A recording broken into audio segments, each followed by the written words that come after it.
Today we're going to talk about death and dying, and more specifically, really bizarre ways that people have died throughout history. So we're going to go ahead and jump right into it. On October 21st, 1988, a poodle named Kashi in Caballito, Buenos Aires, fell 13 floors and hit 75-year-old Maria Espina, killing both her and the dog instantly. In the course of the events, 46-year-old Edith Sola was rushing over to watch the incident, and she was actually hit by a bus, and it killed her. And then there was another unidentified man who had witnessed the entire thing and had a heart attack and died en route to the hospital. So if that's not a lesson to nosy people like myself, I don't know what is. I think there actually might have been an episode of like 911 about this, maybe Grey's Anatomy, I don't know. On July 9th, 1993, Gary Hoy, who is a 38-year-old lawyer from Toronto, fell from the 24th floor of the Toronto Dominion Centre while demonstrating that its windows were unbreakable. He threw himself against one, which, true to his assertion, did not break, but instead it popped out of frame, and he... On April 10th, 2016, Kyle Plush, who's a 16-year-old boy, died from asphyxiation after being trapped in his Honda Odyssey, which was in his school's parking lot in Cincinnati, Ohio. He was attempting to reach his tennis equipment, and he leaned over the third row of the seats into the trunk. When the seats squashed his chest, he became pinned and later died. During the incident, he called 911 twice using his smartphone's voice assistant. Responding to the calls, the police were not able to find him, and he was eventually discovered dead in the vehicle by his father about 6 hours later.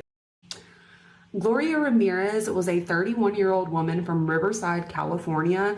She was admitted to the emergency room at Riverside General Hospital on February 9th, 1994. And she was admitted due to kidney failure relating to cervical cancer. Now, the media actually nicknamed her the Toxic Lady because several hospital workers became ill after being exposed to her body and blood. The hospital staff suffered from loss of consciousness, shortness of breath, muscle spasms, and shortly before dying, she was allegedly covered with an oily sheen, smelled of fruit and garlic, and when drawing her blood with a syringe, nurses noticed that it smelled similar to ammonia and there were unusual particles floating in it.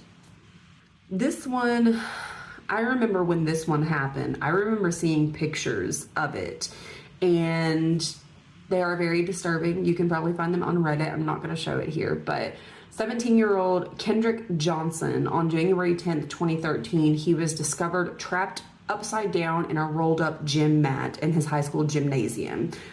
Police originally concluded that he had climbed in it to retrieve a shoe and became trapped,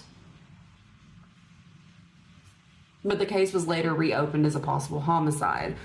Now, to add insult to injury, the homicide case was dismissed, and Kendrick's parents were accused of fabricating evidence. In 2016, they were sentenced to pay more than $292,000 in legal fees. The case was reopened again in 2021, but closed again in January 2022, with the Lowndes County Sheriff finding his death to be an accident when reviewing 17 boxes of evidence. Everybody has their own opinion on this one. They really do.